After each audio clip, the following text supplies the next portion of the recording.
starting in just a moment.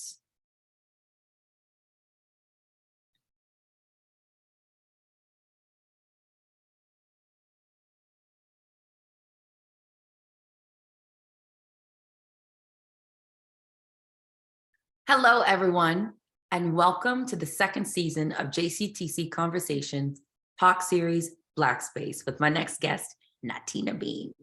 Thank you all for being here. Here's a little bit about me. I am the curator and moderator of Black Space. My name is Ashley Nicole Baptiste. My pronouns are she, her, and hers. I'm streaming from the unceded land of the Lenape people, also known as Jersey City. For access, I'm wearing a black long sleeve spandex shirt. I'm a milk chocolate caramel complexion Black woman. My hair is copper with dark undertones. I have bangs. My hair is half up, half down, and I'm sitting in front of a white background. I am an actress, educator, and associate artistic director of Jersey City Theater Center. Before we get started with my incredibly accomplished guest, Natyna Bean, who is here to talk about their work as a playwright, producer, and activist, I want to take a moment and acknowledge that there are a lot of racial injustices happening in the world. And I want us all to take a moment for the Black men, women, and Black trans women who still continue to be wrongfully murdered by the police in America and around the world. We are collectively having a moment of silence for George Floyd, Breonna Taylor, Layleen Polanco, Tyree Nichols, Kieran Gaines, and Kieran's five-year-old son, Cody, and Ahmaud Arbery. So we're just gonna take a moment now.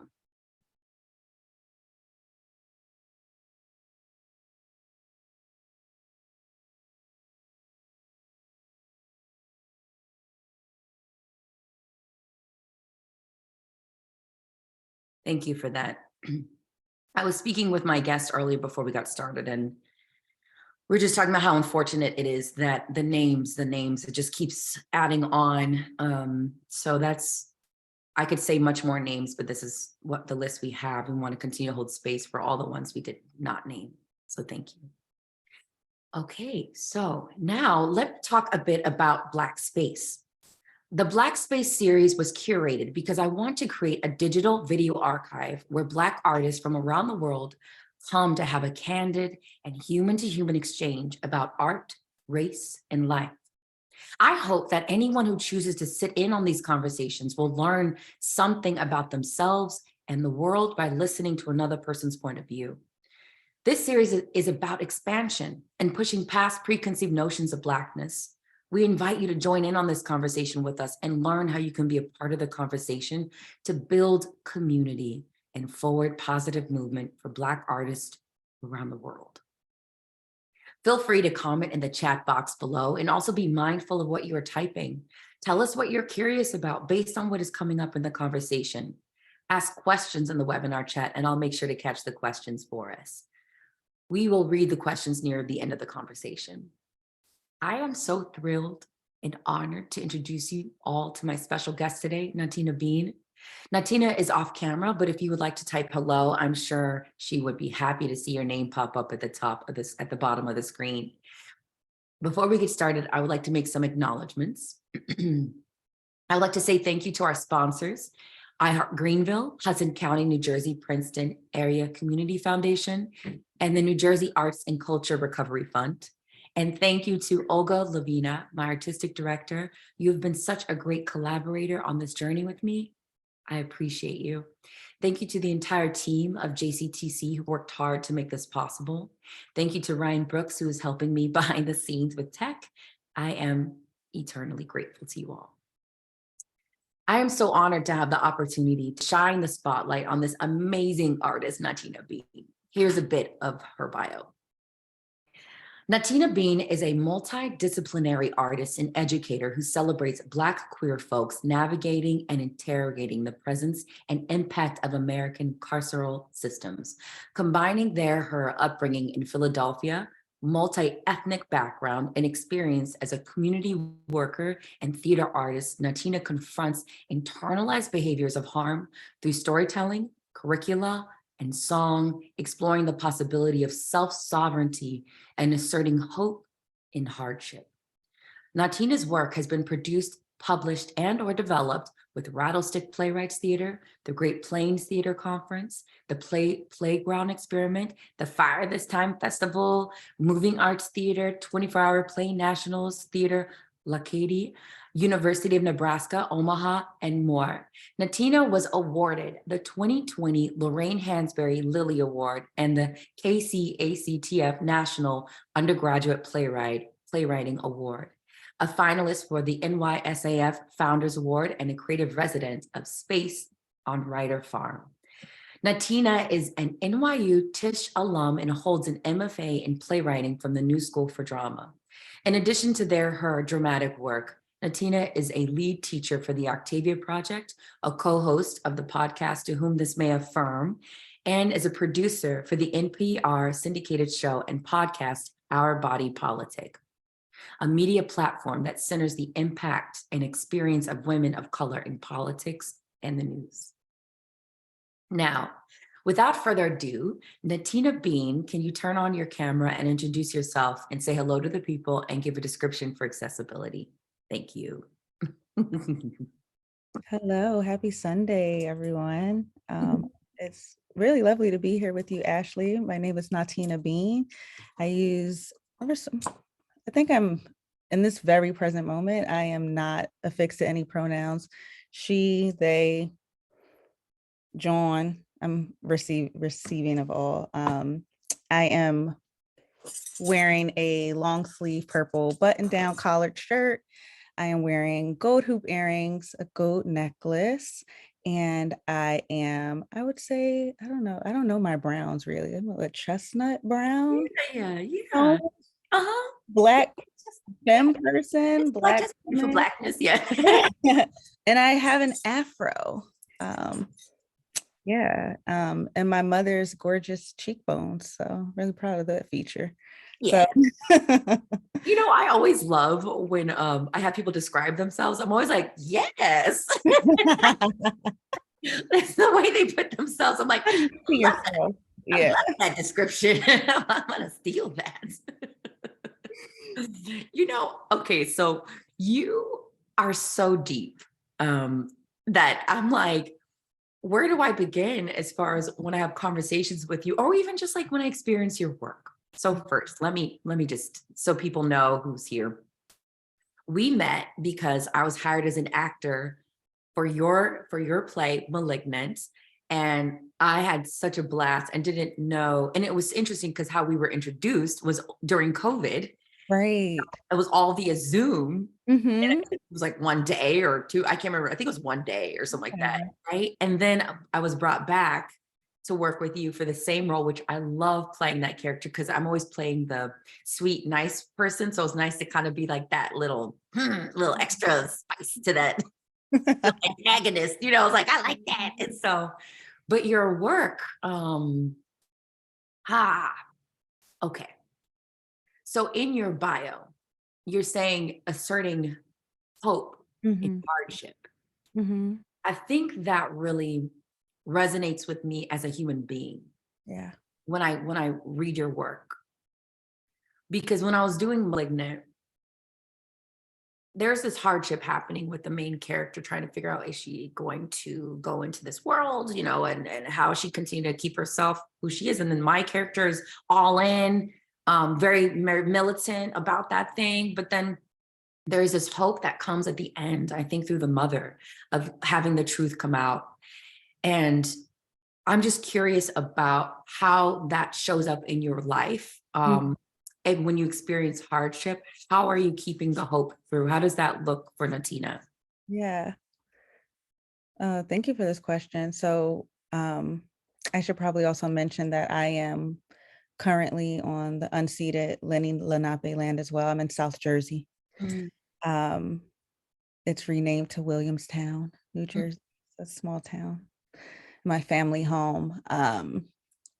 And just even being in this space, I'm just flooded with memories of like moments where we thought we could not like get through, where, you know, defeat was the grandest thing in the room, or so we thought, right? Yeah. And I think that is integral, especially to like Black people, to when I say asserting narratives of hope, it is like most of what we know about ourselves is maintained in the oral tradition. Thankfully, especially because like, you know, like banning Black history and banning gender studies and all the other like war on our existence that continues to happen, our text, our knowledge, which is our very existence. And I think knowing that like we persevere, but we don't necessarily have to be defined by our struggle.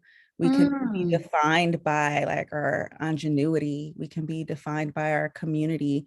We can be defined by our agility, flexibility, brilliance, and joy. And my family has faced so much, whether it was, I would say largely a lot of my work interrogates like carceral systems, because I feel like we've adopted those ways to like be unforgiving and punitive, but that does not allow us to escape from like bondages we kind of impose on ourselves and within community. And it's like, Oh, wow. yeah, it's like, how are we going to get to the next day if we're just fixated on the harm and we're not really looking at what that harm is informed, you know, what is that harm telling us about ourselves and each other? And it's like, we have to continue to choose each other. And I think that knowing that you always have access to choice and access to love is like that's the hope, right? Whoa. Yeah, so it's that, like that hit me hard.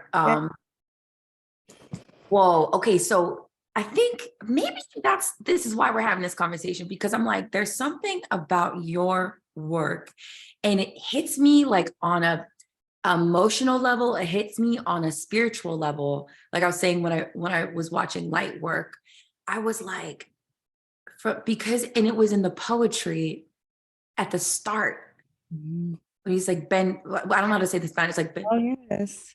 Yeah, when he's saying Ben, you know, I don't know the word. How do you say? Yeah, that was written by Ismael Castillo, the brilliant actor and lyricist who portrays Khalif in the film. I was totally brought in. And I think it's because I was listening to Viola Davis talk about like what the work of an artist is, an actor. And she was saying that it's to help remind people that they're not alone. And so I think when I'm experiencing your work, whether visual or reading, watching how you direct, it makes me feel like I'm not alone, you know? And when you talk about hope and hardship and how to not focus on the hurt, like it's there, but then how you continue to like redirect it or use it in a way that helps us still remain in community with one another and continue to build those relationships. I'm experiencing it in real time with your work for myself. Then and when I got to meet you and we talked more, and that's why I wanted you on Black Space, because I just want to hear more about how you work, like how you think, you know, because it resonates with me, you know. And so anyway, okay.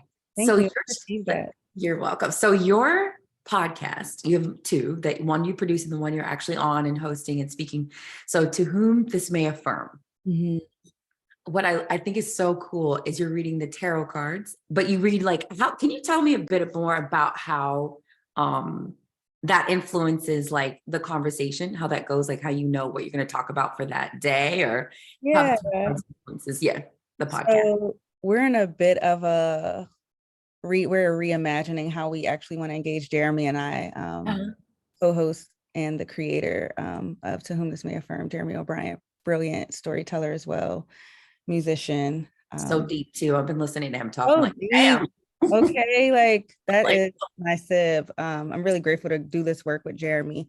But we met at the new school and we realized like our praxis, I guess, aligned in so many ways in which we acknowledge that we cannot heal in isolation and that we love our people, right? We love our people, and like we want to tell stories where our nuance gets to shine. It gets to take that center stage. And again, a lot of that is through how we relate to spirit. So we relate to tarot as just a tool, right? So we can have certain texts. We believe that spirit like comes to people. Well, I believe that spirit comes to people in different ways, which is why we have like different religions. And I'm like, you know how like languages are, we're saying the same thing, it's just different sounds and different grammatical rules. And Absolutely. that's how I believe like this supreme deity, being, energy, the universe, whether it's God, Jesus, Allah, Buddha, like we are all engaging with something that connects us all. So tarot is just a way for us to allow people to realize like, one, you can disrupt these narratives about it being this tool for destruction, because really it's a tool for like introspection and community building. And that's why to whom this may affirm, it's like, this is what I'm getting from this card. So like the Fool is like part of the major arcana, and it's representing like the beginning of the journey. What does that look like? And we had an episode with wonderful writer Tyler English Beckwith, and it's actually Tyler's birthday today. Oh my God. Yeah. So we framed it with the conversation, we framed it with the narrative, or I guess like the media narrative of Mimi Leaks, because that's just a prominent public figure in like not just Black culture, but just American culture altogether. And it's like, so the Fool, if the Fool comes upon you, if you're in a meditation, if you're pulling cards, you know that you are at the start of something. And it's like, what do you feel like you're at the start of? What does that look like? And it just invites people to spend time with themselves and like reckon with, you know, maybe the things they didn't have language for, but they're feeling it, they're experiencing it, because spirit is ever present. Energy never dies, right? Right. Yeah, so that's where that came from. Well, when I was listening to the podcast, you mentioned something that I found, and I would like to see if I'm saying this correctly, but you said Black community, Black people are collectivist. Can you expand on that, like your point of view? Yeah. I feel like the reason why when Black people attempt to move in like hyper individuality or individualism, and in this hyper competitive nature, it never works out. Like, and I think it's just like, that's not how we show up. Like inherently we are,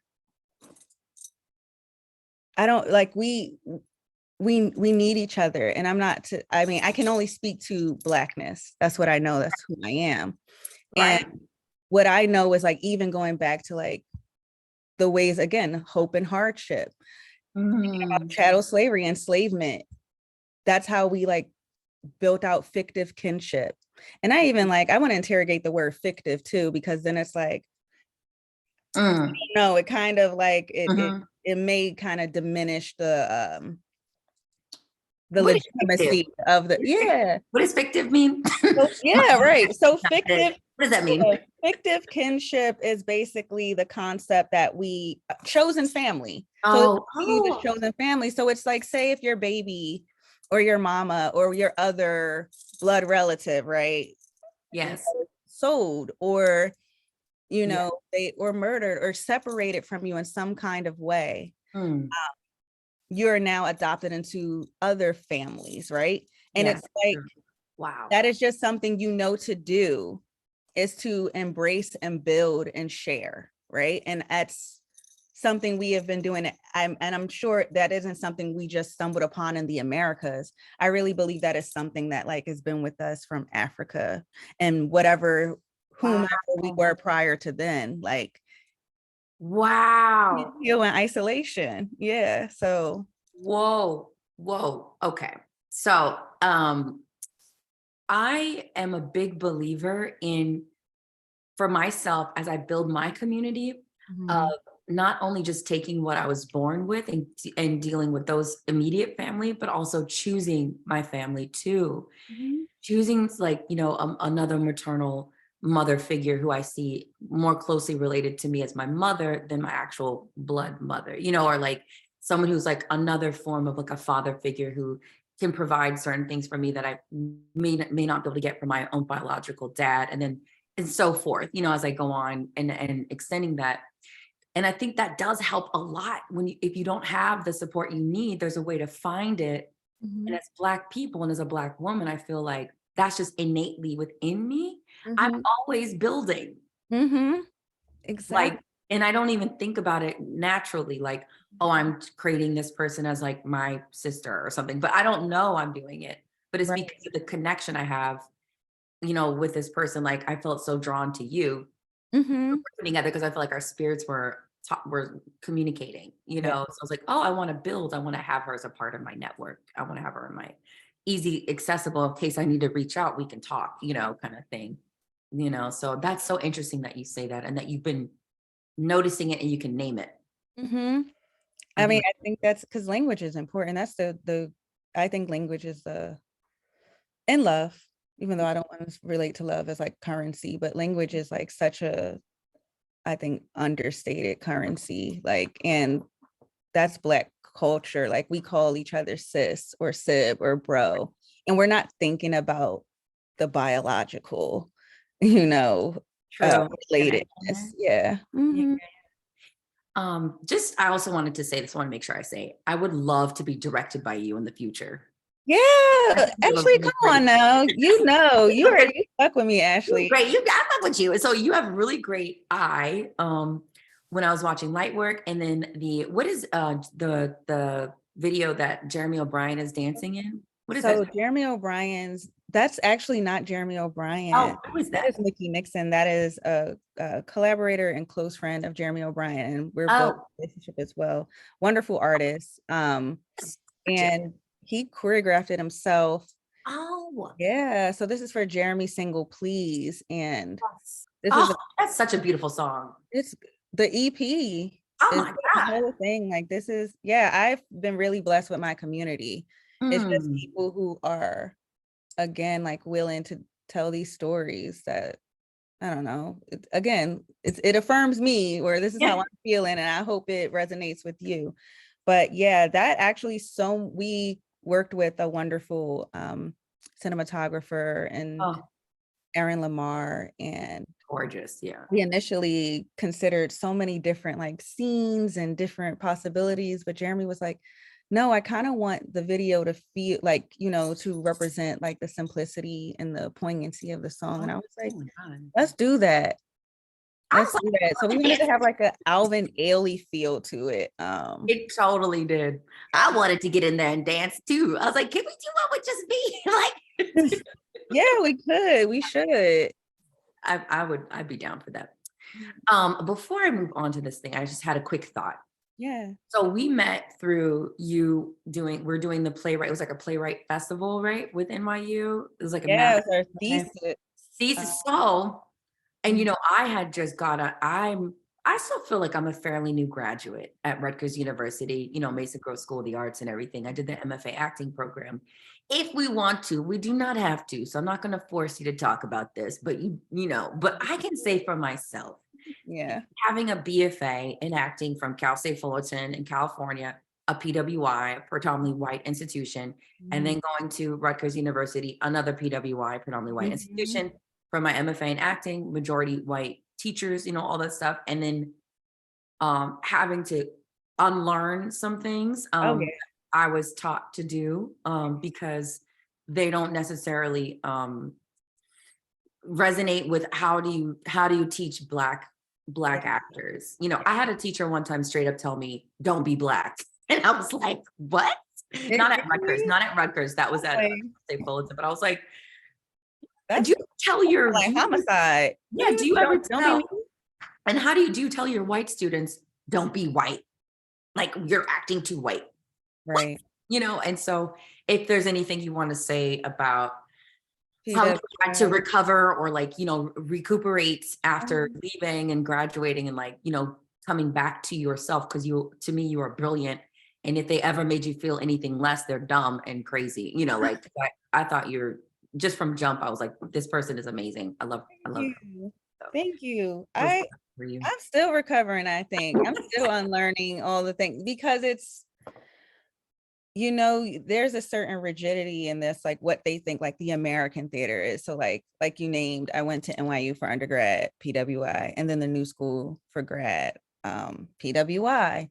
Mhm. And it's a lot of it's the exhaustive self-advocacy, but also advocating for like other your peers, your Yeah. collaborators, and also being like, I hate to use the word burden, but like that's what's coming up for me, burdened with by the like expectation that you are the one to advocate for everyone's well-being. Exhausting. Right. But also existing in that very unique position of having the wherewithal to translate all that's happening, like Yeah. being Black, non-man, like Huh. all of the, and then being queer. It's like, okay, you have access to so much information that you now have to like synthesize this and then be the you believe you're being the voice of reason, but then they're going to receive it as like antagonism or That aggression. happened to me. Yes. Yeah, That happened to me. And I was like, am I crazy?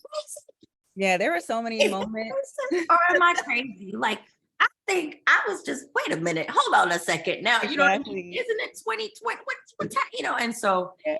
and it was interesting to me, like when I think about the child, what we have to work with and combat with as theater artists and theater makers is, I was noticing, and the theater ended at a predominantly white institution, theater school, they're also upholding and uplifting the same ideas and structures that are in the theaters, like in regional theater on Broadway and stuff like that. So I was noticing there's some similarities between what I was experiencing in drama school to when I work professionally. Mm-hmm.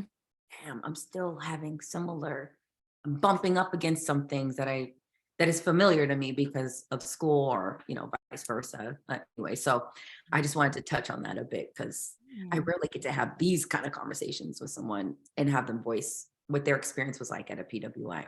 Yeah. For theater, so okay. Grateful for the experience, though. Definitely. Yeah, me too. I mean, I feel like I learned a lot. I learned. We survived. I survived. I'm here to tell the tale. Yeah, the full tale. So there is this piece. Okay, let me try to get the title correctly. The Givens. All right. Mhm. So from The Givens, I think this is a good point. I want to read a excerpt from your piece. So this is when the Christian, right? The friend. Okay, so I was reading the play, and this, for some reason, this really spoke to me, but I think it just comes to feeling not alone and feeling seen. Mhm. I felt seen because I have felt this many times in my relationships, whether it be romantic or friendships or whatever, so this spoke to me, so I'm going to read it. Thought that's why I wanted to be her friend. Not because she was so cool and said how she felt to everybody. I remember thinking how lucky she was not to have to come home to somebody's shadow and pretend it's a whole person. Even if sometimes that shadow is halfway good, in a way, both of our dads are kind of like that doll. Some halfway living things made whole by the words of others. Up until now, all Karina had was words, essence, and imagination. I mean, that's how I had come to make sense of him anyway. This may be myth, motherfucker. This dude we only knew through what people said about him. But I guess all we be is what other people say about us. So that piece there really spoke to me when it's talking about the defining yourself based on what other people say about you. Mhm. And then also the shadow of a person, and using the puppet as an example, and Mhm. I think I've experienced that in my life. Even maybe sometimes I'm the shadow, Mhm. like I think when you and I met, I was getting over a hump. I Mhm. wasn't like, I was down, but I was coming out of it. But Mhm. there was a period of time, I'm interacting with people, but I don't think I was really allowing them to see me or be seen, and Mhm. it was painful to really have a real communication with that person. So when I was reading this piece, it just spoke to me on so many different levels where like, I can be that shadow person, or I have relationships, or I have been hurt by someone that was like a shadow to me when I thought we were close, So I was just, I'm curious as to how you came up with that idea. Or if you remember when you wrote this specific section or writing the play, like what were you meditating on? Like what were you Yeah. coming up at the time to like create this so you had so many different levels, a very layered play with all the different relationships and everything happening. It was, what were you meditating on or working with when you're putting this piece together? Yeah. I think I had just started really like interrogating my own relationship with my family, and like trying to self-soothe the father wound, and just trying to like really see like how is that relationship informing how I'm showing up in other relationships, and why am I way more comfortable with just like I didn't even realize, but like pedestalizing people in a way that kind of like distanced me from myself, therein distancing them from me as well. And then like, resenting the like misconceptions about me. And it's like, but boo, you did not show up as you. You can't say you did. Like, Wow. this is all you gave them to work with. And also I thought about that led me to think about the ways in which like we're prevented to show up as our full selves. And so in this play, which kind of like bled out of me really, is Oh, wow. this friend is grieving the friendship that he knew beforehand. Cause it's like, okay, we can, all these years I'm thinking that we have this abundant love because we've bonded over our lack. And like, now I have to like reckon with that because you're actually getting something that I don't have, which is like this new relationship with your father. And that is allowing you to like embrace and like communicate a version of you that I hadn't known, or if I did, I wasn't willing to share. So it's like, you got to reckon with possession. You got to reckon with like misconceptions. You just got to really just sit there like, what does it mean to continue to love someone and respect them when they show up as different than what you understood, how you understood them to be. And also like getting clear on your boundaries too. Like, what does love mean to you? I am always trying to be a better lover in all of my relationships. I want to love generously. I don't want to love from a stance of lack. Like, I don't want to give stingy love. I don't want to receive it. But like, I'm being stingy about who I am because I have accepted so much stingy love instead of being clear on like, oh, that ain't working. Let's set that down. So yeah, so Christians is just like grieving like this moment and saying like, oh, and we kind of catch him in like this stream of consciousness. He's speaking to Karina's aunt about my brother essentially. And it's like, you want to know what my problem is? This is my problem. Like, I had this amazing friendship and now it's different because I said the truth or what I thought was the truth. Yeah, true. Yeah. Well, I've read a lot of plays. Yeah. And so every time I read your work, I'm like, yes, right on the freaking money, because it's not just like, oh, a great storyline or like cool lines or whatever. You create multi-dimensional, fully fleshed out human beings, Black people, and so I think when I was reading your work the first time, I was getting essence, a remnants of the way I feel when I read bell hooks, like when I read All About Love, or something, like, because bell hooks just keeps going in and just keeps trying to delve in. What else can I find? What else more can I do? And she is coming from a place of love too, and wants to find ways and all the different definitions of how to express that. And so I feel like just keep going. And you're always, I feel like you investigate, or you're always like, at least for me, I feel like you fleshed out as much as you can prior before the script came in front of me. So I can just take in the story as it is and just enjoy the world you created, you know. And some plays I'm like, oh, why'd they do that? You know, like, what's the choice here? Oh, you know, but I was like, okay, this is beautiful, you know. So how much, and also I think I remember you mentioning bell hooks. How much has bell hooks had an influence on you? Oh, extraordinarily, like, especially like when I think about like communion or even Sisters of the Yam. Yeah. But when you said all about love, I remember I was sending that to everybody at one point, and I'm like, this isn't like, you don't have to like engage this as like a biblical text. Right. It's definitely something to consider. And I think what she invited us to do was to love and learn in an expansive way. And also like to make us not afraid to like critique and to make us more comfortable with conflict. Like, again, like conflict does not have to be, it doesn't have to be framed as like this punitive experience. So like reading her work and just thanking her, she's an ancestor now, but just thanking her for her generosity and even like her standing 10 toes in what she believed, whether or not we agreed. It was like, well, I've been loving for a long time, and this is what I've learned. And she also was willing to evolve and return to conversations. And there are some things where she's like, I'm not budging, I'm pretty set on that. Yeah, that's right. Yeah. And I think that is what is a big way of how she's influenced my work. It's like, I was reading her book. I was reading that same book over and over again. I'd read like certain paragraphs over, because I was just like, I feel like I'm at that defining point too of like, how do I express love? How do I receive love?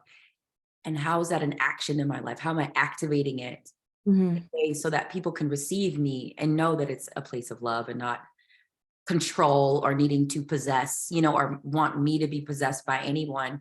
So I really loved Bell Hooks's book about that.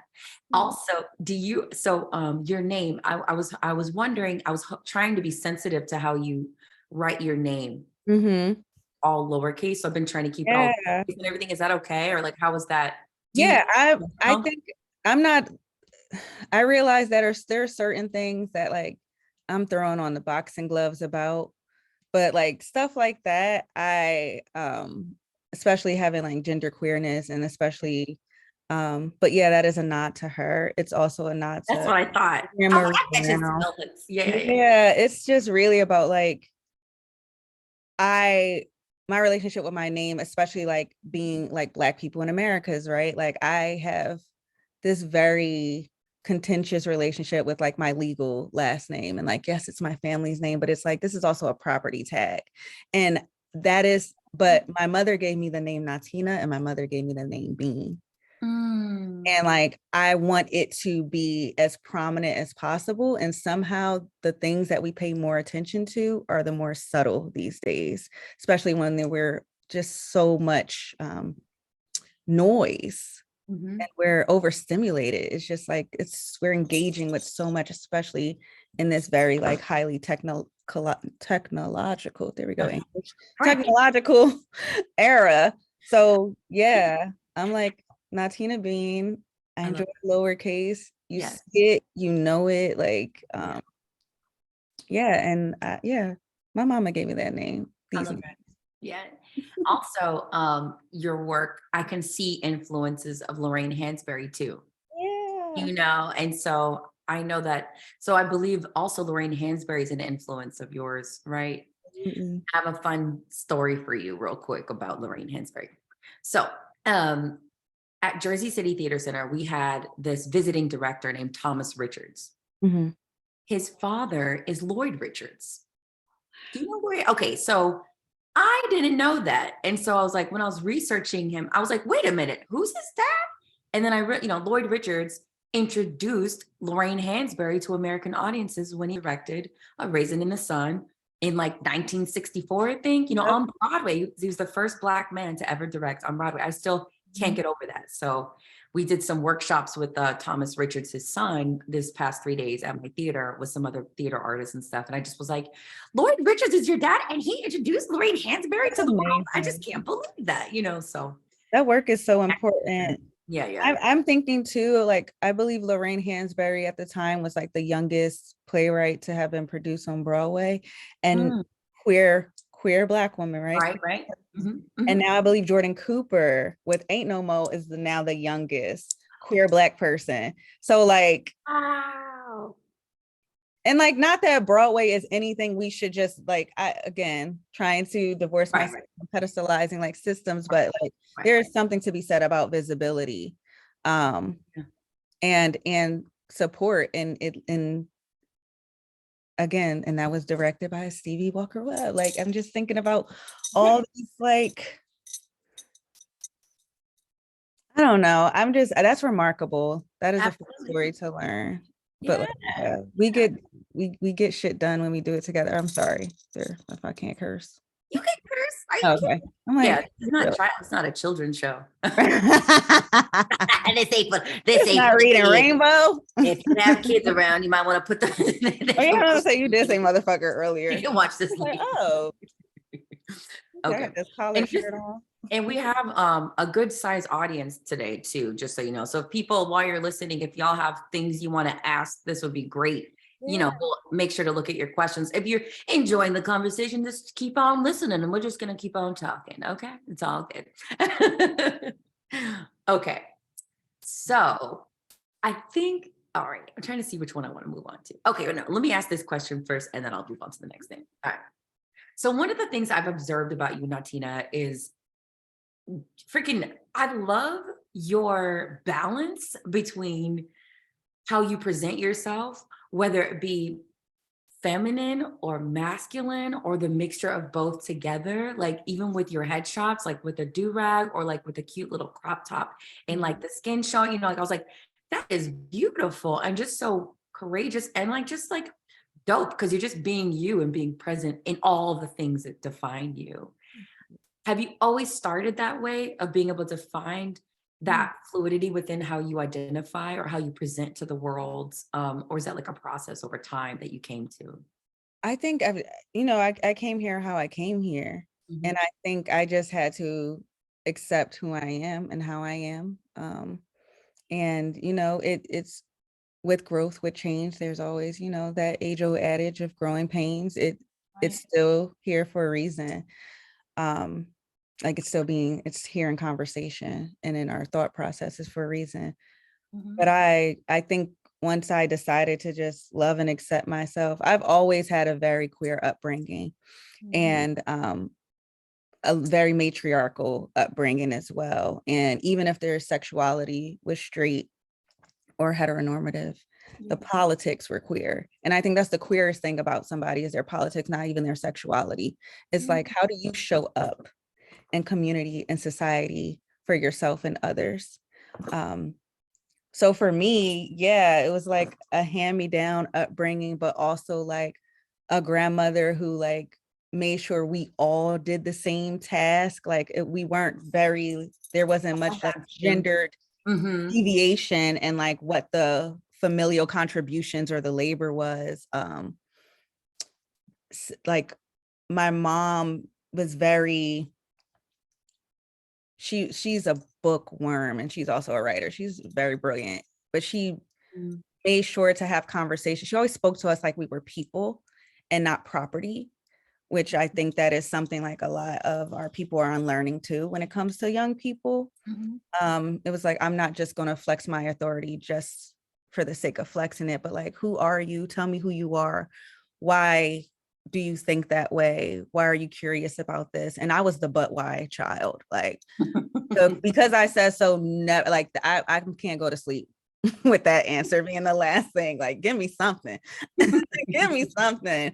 Even if I gotta come back 2 days later, like that don't really make sense, mama. What you mean? So I think being able to like be myself, and also like challenge like my family, like of course, like I had a very Judeo-Christian upbringing, Judaism, Christianity, and I feel like we are fed so much fear. So much fear. And I was like, well, my God is liberatory and gender fluid. And if I am like God, then I am expansive. And every way that I see myself and show up, like, I'm going to do that. I'm going to be that. And I'm going to assert that. Because, like, again, trying to get away from those bound and restrictive modes of existing. So yeah, I think once I got to college, Yeah. I thought I had to do, like, I had to have like a tangible, like, success, like, and I was like, all right, I'm graduating with a 3.96 GPA, Right. double majored. I went to this illustrious university.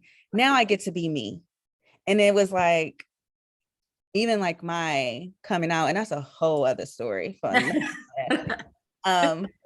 That seemed to like overshadow all the like the accomplishments I thought. And it was like, oh, you are putting your worth into these things that like really don't matter. It don't matter about this GPA and like these accolades. Who are you without it? That's your gold. That's your true treasure.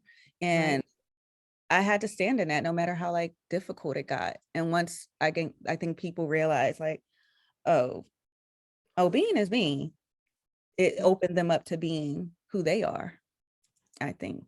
Because I think if you're if you're allowing yourself to be who you are at the core, like who you were born to be, it helps liberate others around you Yeah. who maybe don't know, haven't seen it, haven't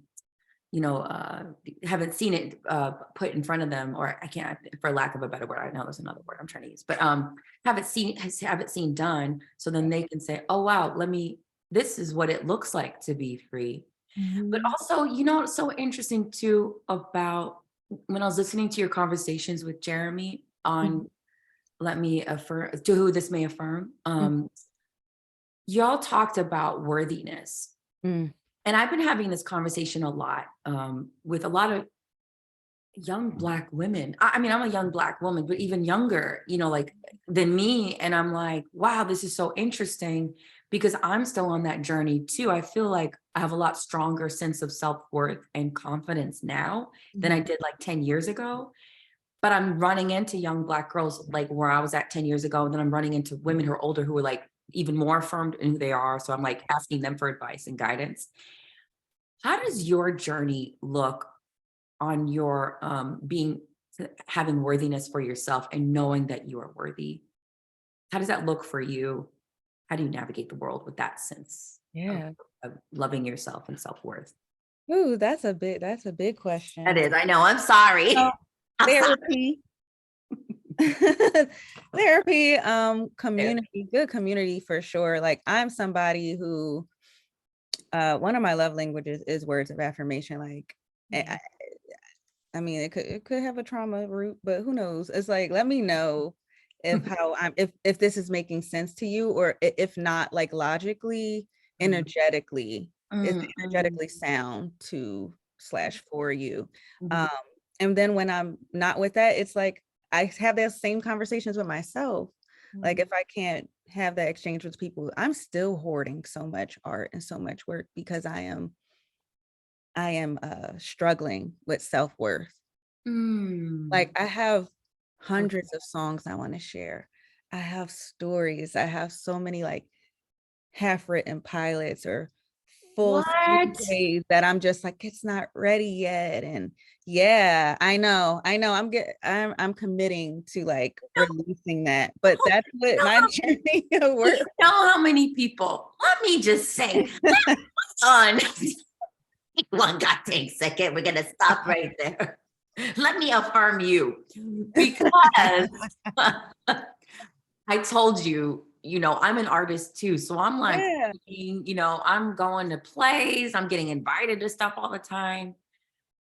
I rarely have where I get halted within my spirit when I'm experiencing. I don't get the experience I'm having with you as who you are and how you show up in the world and your energy, but then also your work, your art, like what you create, the stuff you are producing is so worthy. And it has had an effect on me, just the one person who's reading it.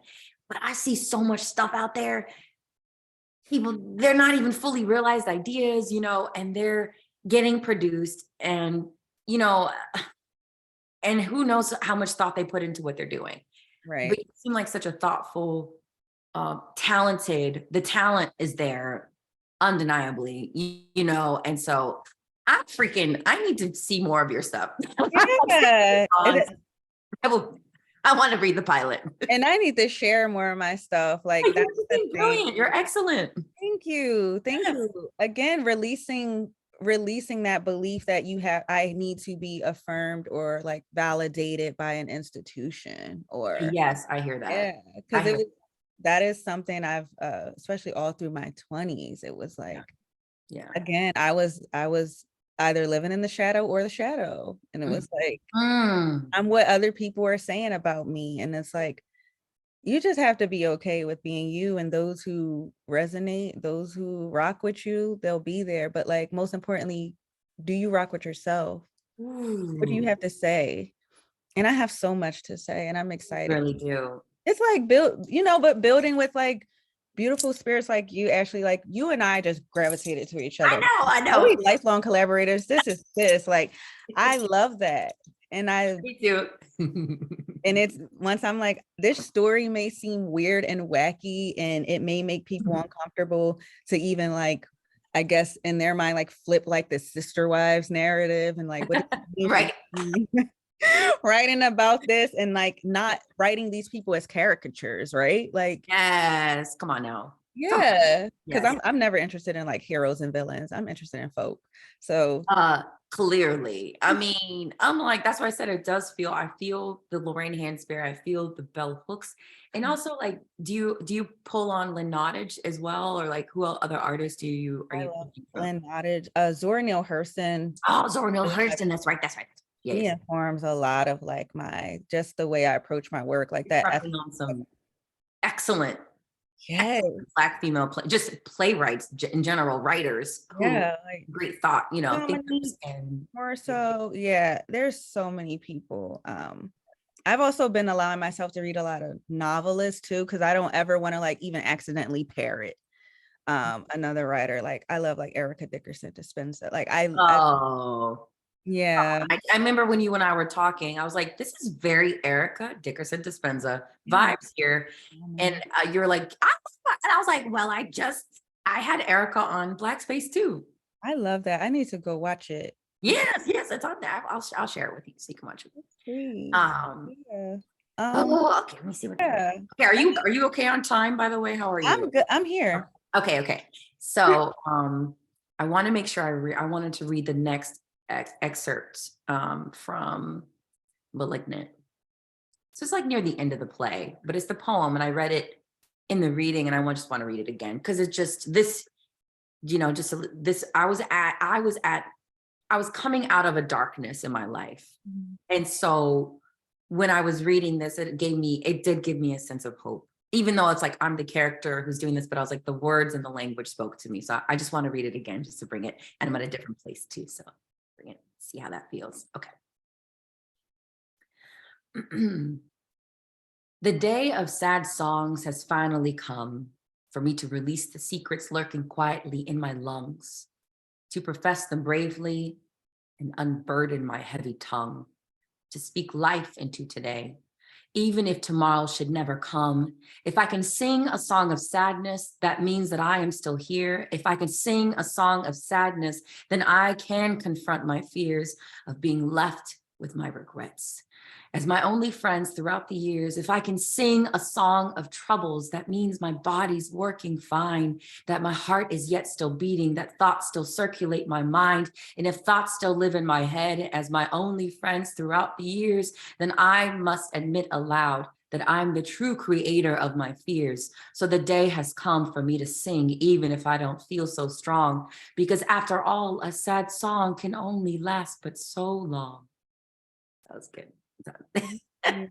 Oh, you brought me back to that day. Right? The rehearsal. So that piece there, damn, it's almost like an invocation or something, like to bring you back to yourself. So like, even if like I was sad at a point, not that much before when we worked on that project together, that it was like validating me in a way of like, if you're sad, it's okay. And that means you have a heart and feelings, and you can let yourself go through it, because it's not going to last forever, you know?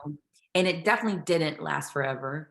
But I don't know, I felt like that's why I love being a performer. I love acting. I love being with other artists, because you're communicating this thing to me, not realizing what you're doing. Yeah. You know, as the playwright, you're just like creating and writing, and you have these actors in the space, but then like I'm assigned to read this thing, and I'm like, you know, like within myself, where I was like, damn. So I just wanted to read it again. Thank you. Beautiful. Because I mean, I needed to say it to myself. Like, I'm a big believer in spell work. You know, prayers are, like you said, an invocation. Yeah. Incantations. Like, Yes. words are important. As like trite as that sound, like words matter. Like they That's do. true.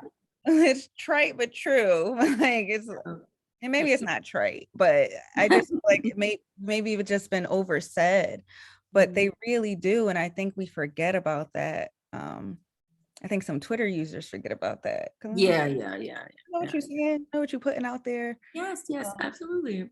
Yeah. When you're putting together, but if you can remember, if not, it's okay. But when you're putting together Malignant, what were you prepping on for that? Or what was like your main inspiration for that piece? Malignant has lived so many different lives. Like, Right. It was a musical at one point, right? he's worn a jumpsuit, That's tutu, like halo and devil horns. Like it's shaped. There's a musical version of it, right. and like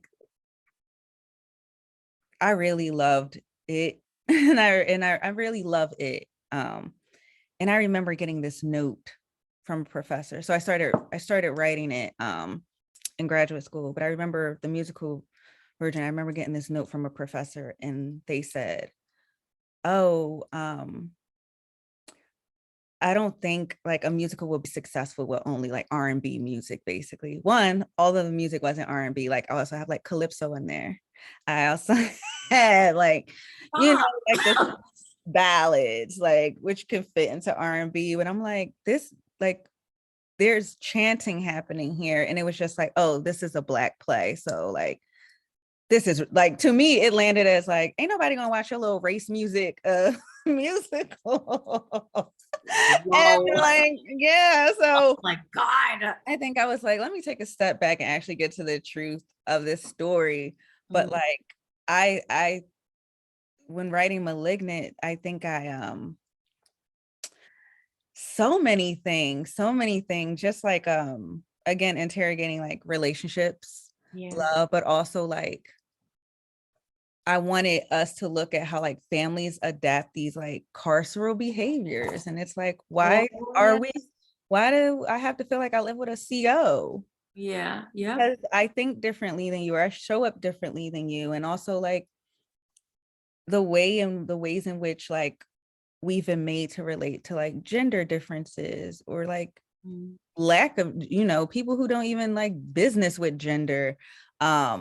But also like the ways in which we constrict expressions of love. So I wanted to see that in this world, in this like kind of condensed world, where these people have come together, you know, by choice or by chance. And it's like, what does it look like for us to actually like just continue to choose love and forgiveness, even when it seems like the hardest thing to do?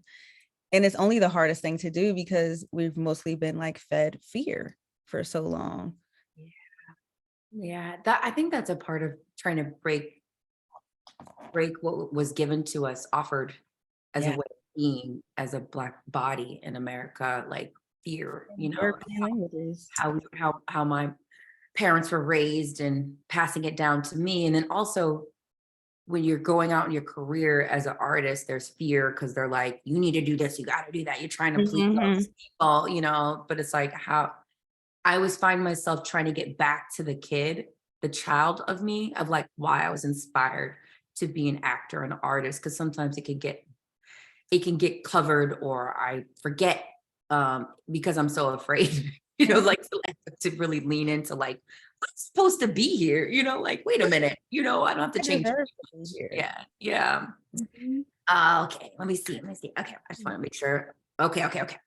So before we go into the fun, I'm going to do some questions, a fun round of questions for you. But before we do that, for artists out there that are playwrights, director, producer, they're starting out earlier in the stages, you 10 years ago or something like that, do you have any advice for them, or if you want to give advice to the younger you, if that helps you put it specifically, of how they can navigate this world if they're a person of color, playwright, producer, all those things. So what would you say?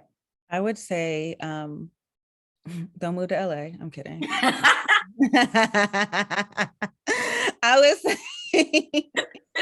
would say like, find your community, find your collaborators, and like find those people who are interested in like working. Like I'm a big believer in like artist collectives, because like you get to keep your individuality and like your uniqueness, but you also get to be challenged and grow, because if you spend enough time and you share your work with a specific group of people enough consistently, they'll know your voice. Even if it evolves, they'll know your intention because you've been given the space and time to share it.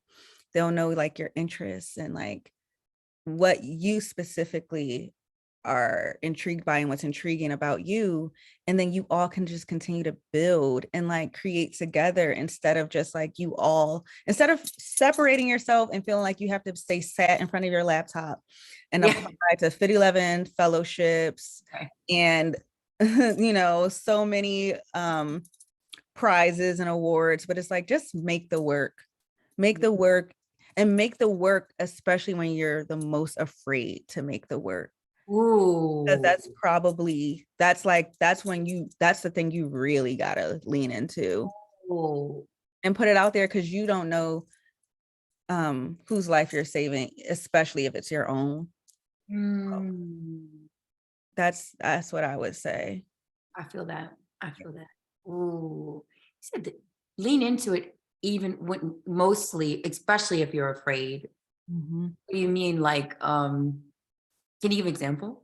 Yeah. So like, okay, so many things. I could talk about music. I could talk about Malignant. I'll talk about Malignant. Because it's like, it's like, oh, I may ruffle some feathers because like you're interrogating like what people believe as tradition, or people love their religion. They have very specific relationships to God and certain texts. So when you like take that and you you kind of you start this discourse about it in a way that like you're not saying I'm blindly following this.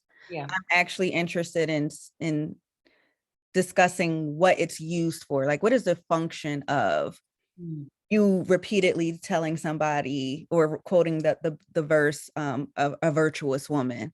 That's like, what's behind that? Yeah. Let's talk about it. Like, is this to build me up, or is this to pigeonhole me into your idea of like what I hear you. Yeah. So with Malignant, it was like, okay, you're also writing about experience that you yourself aren't necessarily like living, but you are writing about people that you know and love, or have known and have loved. So it's like, but I'm really drawn to it. Like, I'm also writing about like motherhood. Like I've never been a mother. I have a fur child. I have Dahlia.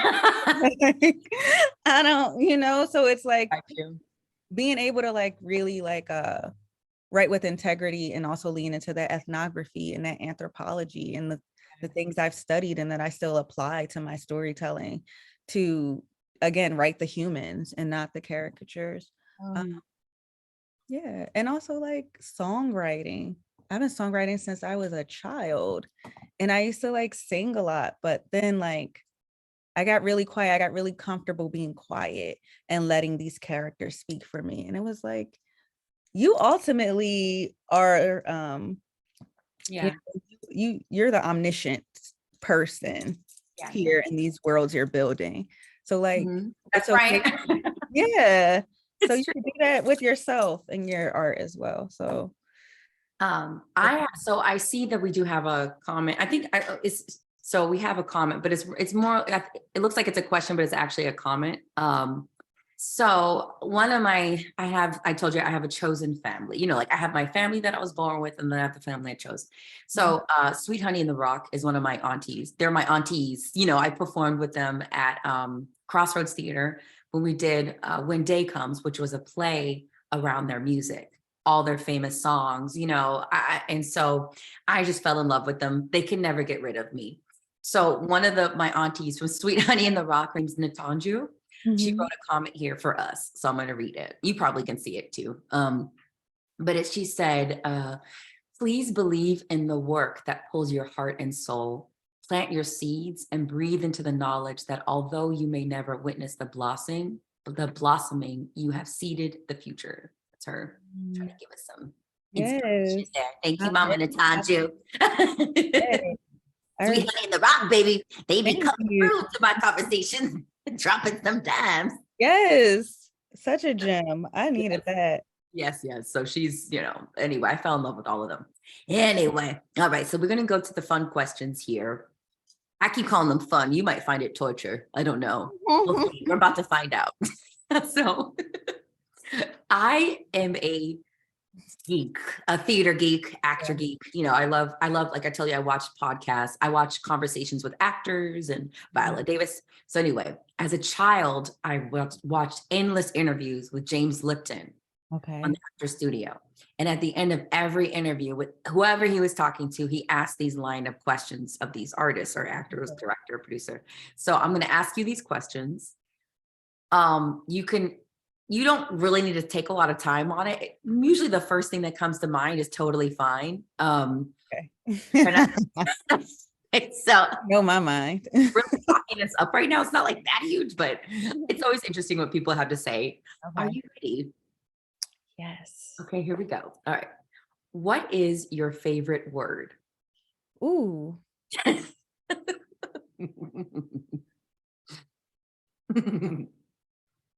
Oh my goodness. I'm sorry.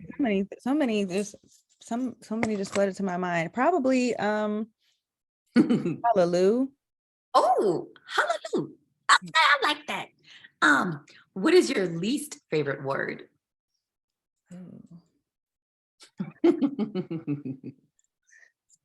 Probably felon or ex-con. Got it. Okay, I like. Yeah, I got you.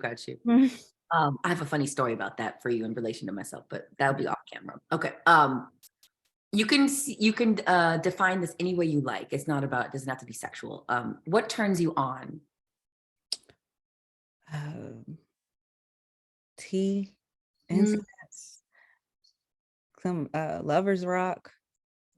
I love a vibe. I love a chill, like Me too. turns me on, like that's inspires, like to me, it's like those rituals, like thunderstorms. Oh, I love that. That's beautiful. What turns you off? Ooh, haters. Haters. I really mean like scarcity, competition. Yeah, just like incessant envy. Because I think we all experience jealousy, right? But like let it pass on. Like to stay in that place of just I don't like that. And of course, prisons. And I got you. I understand. I feel the same way. What sound or noise do you love? I love laughter. I love hearing laughter, especially laughter that makes you laugh more. Yeah. Mhm. And I love like the sound, like spangles. I love that sound too. I've been enjoying it, hearing it on the thing. Oh, thank you. And I got my little bracelets. my cat has a bell around her neck too. So like hear her, like just randomly hear a little jingle jangle in the background. I love that because it's like, oh, hey, you come and hang out. Like, yeah. What sound or noise do you hate? Oh, styrofoam squeaking. Ooh. Oh, You want me to leave? Squeak to my just start phone, like speaking. just yeah, like I'm out. You are multi-hyphenate for me, so I don't know how you can answer this question, but we'll see. What profession other than your own would you like to attempt? Ooh, Yeah, I know. you know, I think I would really, I I would love to be a professional songwriter. Hmm, Yeah, like professional, like getting paid for it. I got you. And also like hearing from people and like helping them to like arrange their stories. Like, what do you want to say? And how Mm, do you want to say it? And like doing that for them. yeah, okay. What profession would you not like to do? Ooh. Um, Law What? enforcement. Oh, That's at the that's bottom of the barrel for me. yeah, yeah, I got you on that. Hmm. Me too. If heaven exists, what Mhm. would you like to hear God say when you arrive at the pearly gates? Ooh. Here's your curry chicken. We must eat. Let's have this meal. Probably, yeah. I would love to have a meal with God. That Like, would, and okay. like, here's the fam. They've been waiting. I love it. I freaking love it. I'm trying to see. Okay, cool. So I'm trying to see if there's any other comments and stuff here before I move on to the next thing. All right, I think we're good.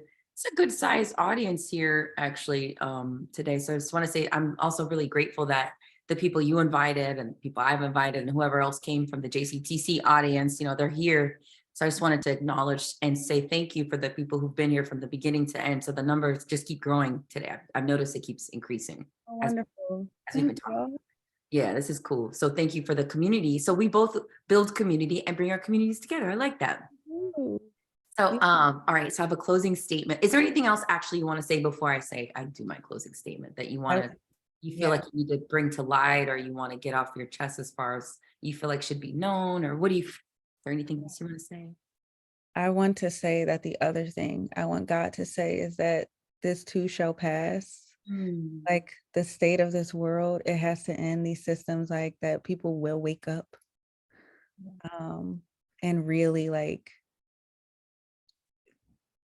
really start like being okay with like honoring this land and honoring each other and be more invested in like health and healing and like creativity and abundance instead of like again scarcity and competition. I would really love to hear God say that. Like this is just a phase. This is just we're gonna get y'all out this matrix. I would love to hear that. And Yes. I am going to be putting out more work. Stay tuned. I will be sharing music. I'll probably have readings. I'll be collaborating with this beautiful, wonderful genius. I am so grateful to talk to today. Oh. Ashley. Oh. Um, Cute. yeah. Oh, And and where can people find you too? Like what do you yeah. Okay. So give that since we have people, let's give it. yeah, you can find me at my ever evolving website. It's a baby right now, but Yeah. like working on it. So Yeah. it's natynabean.com. So yeah, NATYNABEAN.com. Okay. And Go ahead. I'm Mhm. on any social media as Sunbeam Shorty. I So love that. SUNBEAMSHAWTY. Yeah. So that's me. Yay. Okay. And can they I did there's some stuff of your work on YouTube, right? Like Yeah. assume positions is Assume on YouTube, positions. and then please as well, right? is on there too. And then I get light work up and another another short Light film, work is good. elucidation. Yeah, I want to share it. I want to do it properly. That's the thing. I need to like just trust myself, because it's not my collaborators I don't trust. Like, I've been really blessed with the people I work with. It's just like, yo, invest in yourself as much as you invest in like the work of others. Oh my God. I want people, so everybody out there, you can find Natyna on her website, on Instagram, Twitter, Facebook, and YouTube as well. So I highly suggest and recommend y'all go just start taking her in. And also your podcast. Yes, to whom this may affirm. So if you want to listen to the episodes that are up now, we have 6. But again, I believe I named that we are reframing it. So they may not be super accessible in the near future. So like, check us out. Yeah. It's so good. I really enjoyed the podcast. I just would be sitting in my room and just let it play, and write down, like if something pops up to me, I'm like, oh, I really like that. So I'm gonna, make sure. Flexing my little audio editing skills too. That's So also good. edit as well, y'all. Yes. Audio and video and film. Yeah, I do. I do a lot of things. I have a Gemini moon. I don't know what mine is. Maybe you can help me with that. Figure that out. Oh, sure. I just know Pisces. That's all I know. And so, but I'll learn. I want to learn. Okay. And, also before I like don't want to end the conversation. I'm like, oh yeah, and sorry. Did you pull your? I was curious. I want to ask you this at the beginning, but I forgot. Did you pull a tarot card for today? I didn't. Oh, I thought you. It's so funny. I didn't, but I probably could. Oh no, my deck is far all the way. It's all right. Don't worry about it. It's okay. Yeah. Okay, so I just want to say this is fabulous. Thank you. And it's been something I've been wanting to have a conversation with you and have you to showcase you on Black Space, just to have you as another artist that I really admire and respect and want to have more conversations with. And I think what you have to say is so important. The things you talk about, the way you move in the world, I think can be an inspiration to others, as you have been an inspiration to me as well, with how you are as a friend. When you came to see my show, Chicken Biscuits at New Brunswick, I did not expect you to come, but that like made me so happy, and it made me feel so like how you express your love and support for your people. I was like, damn, that's so cool. I didn't even have to like pull her arm to like come. You just came. So I was like, you just gotta let me know. Thank you for that. Yeah. So my closing comment for you, this is what I like to say, is you are a genius. You are so appreciated and loved. We appreciate your soul, your art, and your voice. Oh. Thank you so much for being a part of this conversation with me. Thank you. It was an absolute honor. Thank you. The honor is mine, Ashley. Thank you for the invitation. Absolutely. Yeah. So that is our conversation, and we have all these people here, which is great. Let's see if I can say can you see the names or anything of people here? See, Kent, I see you here. Kent, I see some people. Are you able to see my friend Jen is here? Oh, my sister Kim is on. Can you see the participants or anything on there? I can. Do you accept them out? I would love to. Elaine, do you know Alyssa Wilson? Yes, I know Alyssa. I know Alan. Priya. Danelle Nicholson. Yes, Francisca, another amazing. Oh, you see them? Okay, you see them now? Yes, okay. I see them. My sisters are on here. This makes me so happy. Candace and Kim. Yes, Paul Dennison, our president of our board of JCDC, is here.